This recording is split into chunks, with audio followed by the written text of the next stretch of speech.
Proklamasi Kemerdekaan Indonesia.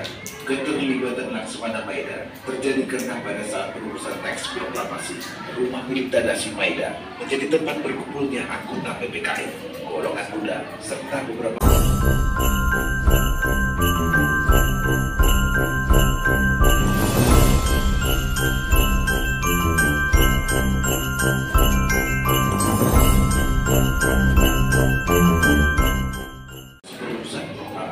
Kemerdekaan Indonesia. Keterlibatan Laksamana Maida terjadi karena pada saat perurusan teks proklamasi, rumah milik Tadashi Maida menjadi tempat berkumpulnya anggota PPKI, golongan muda, serta beberapa pemimpin pergerakan. Di ruang makan Laksamana Maida dirumuskan naskah proklamasi kemerdekaan yang merupakan pemikiran tiga tokoh, yaitu Soekarno, Muhammad Hatta, dan Ahmad Suharto. Dari hasil pembicaraan ketiga tokoh nasional tersebut, disepakati dialog pertama berikutnya. Kami bangsa Indonesia dengan ingin menyatakan kemerdekaan Indonesia.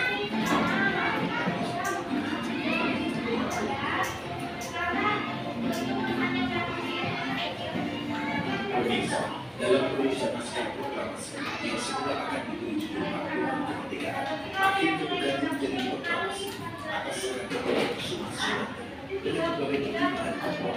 Jika menggunakan kata maklumat akan berarti suatu keputusan dari suatu badan atau pemerintah, sedangkan saat itu yang diperlukan adalah sesuatu yang mencerminkan keputusan suatu bangsa yang menyatakan kebebasan dari penindasan penjajah dan menunjukkan keberadaan bangsa Indonesia yang merdeka. Di dalam naskah proklamasi, kalimat per kalimat lahir dari suatu kesepakatan yang mengatasnamakan bangsa Indonesia.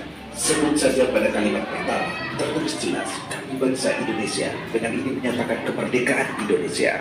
Kata-kata keramat itu dibulatkan dalam bentuk coretan dan tulisan tangan yang merupakan amanat penderitaan rakyat Indonesia, sehingga memberi makna kemerdekaan diperoleh bukan hasil pemberian dari bangsa lain, tetapi merupakan suatu pernyataan bentuk tekad, kemauan bangsa untuk menentukan nasibnya untuk merdeka dalam segala hal.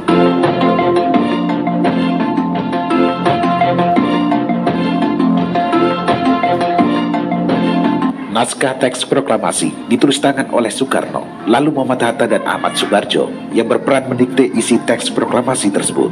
Setelah teks proklamasi ditulis tangan oleh Soekarno, naskah tersebut disalin dan diketik oleh Sayuti Meling. Terdapat perbedaan antara naskah yang ditulis tangan oleh Soekarno dan yang diketik oleh Sayuti Meling. Pertama, naskah yang ditulis tangan terdapat coretan pada kata penyerahan, namun akhirnya kata yang tertulis adalah pemindahan. Juga kata diusahakan yang dicoret, lalu menjadi diselenggarakan. Naskah ini pernah hampir terbuang, namun pada awal dasawarsa 1990-an, Arsip Nasional Republik Indonesia melalui Sekretariat Negara berhasil mendapatkannya dan menyimpannya di ruangan khusus. Kedua, naskah ketikan Sayuti Meling merupakan dokumen yang diketik Muhammad Ibnu Sayuti alias Sayuti Meling. Sayutilah yang mengusulkan untuk mengganti tulisan wakil-wakil bangsa Indonesia menjadi atas nama bangsa Indonesia, serta tulisan dan tanda tangan Soekarno-Hatta, juga penambahan hari 17 bulan. Sehingga dampaknya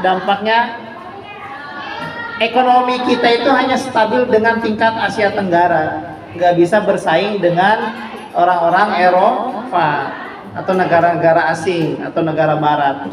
Walaupun demikian, kita tetap bersyukur dalam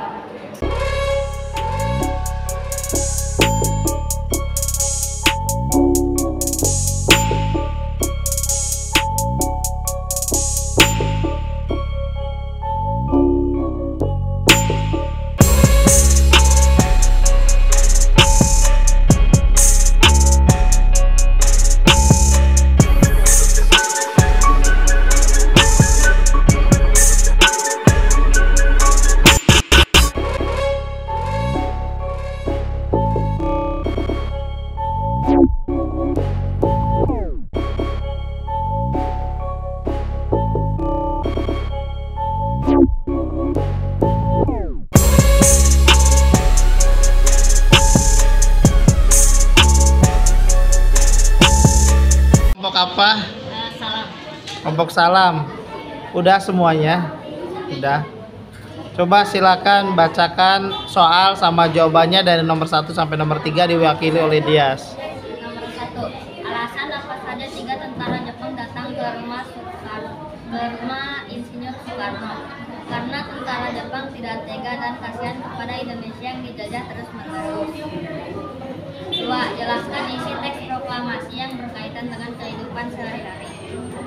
Kami bangsa Indonesia dengan ini menyatakan kemerdekaan Indonesia. Kalimat ini merujuk bahwa bangsa Indonesia menginginkan kebebasan dalam kehidupan sehari-hari tanpa dijadikan budak oleh para penjajah. 3. Sebutkan 3 macam sebagai pelajar cara kita menghargai. Oke, udah semua tugasnya? Sok, bacakan. Nomor 1. Pakai soalnya. Iya.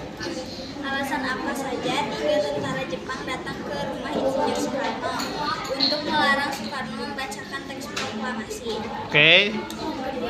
Jelaskan isi teks proklamasi yang berkaitan dengan kehidupan sehari-hari.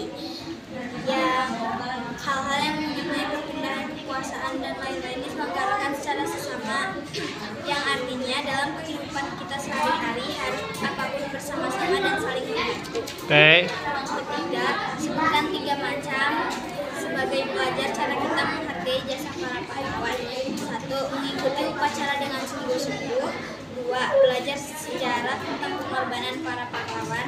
3. Menyanyikan lagu-lagu nasional untuk mengenang jasa para pahlawan. Oke, sip. Terima kasih.